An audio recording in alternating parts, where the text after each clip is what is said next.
So sir ఈ వినాయకుడిని చూస్తే అంటే ఇక్కడ ఉన్న వినాయకులు అన్నిటిలోకెల్లా ఇది అత్యంత హైట్ అనిపిస్తుంది. సో ఈ వినాయకుడి యొక్క విశిష్టత ఏంటి, అదే విధంగా దీన్ని ఎక్కడి కస్టమర్స్ కి మీరు దీన్ని షిఫ్ట్ చేయబోతున్నారు?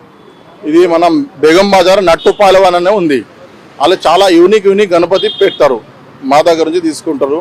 ఈ సంవత్సరం ప్లాన్ చేస్తారు, వచ్చే సంవత్సరం ఏ విగ్రహాలు పెడతారు. అట్లా ఒక్కొక్క యూనిక్ విగ్రహాలు. లాస్ట్ టైం కూడా హైదరాబాద్లో టాప్ 10లో ఈ విగ్రహాలు వచ్చింది. ఎలిఫెంట్ ఫస్ట్ గణేశుడు ఉంది, వెనక సైడ్ ఎలిఫెంట్ ఉంది, ఆ ప్యాటర్న్లో. ఈ సంవత్సరం కూడా టోటల్ పికాక్ సెట్టింగ్ గణపతి. ఇది హైట్ అయితే మనకు 20 feet వస్తుంది, 20 feet వస్తుంది. ఇది కాస్ట్ ఉంది 2,85,000. అవును. సో ఇప్పుడు మొత్తం మనం చూసుకున్నప్పటికీ కూడా ఇంకా దీని కలర్స్ కానీ అదంతా ఫినిష్ అవ్వలేదు. సో కలర్స్ ఇట్లా వేయడానికి ఇంకెంత టైం పడుతుంది?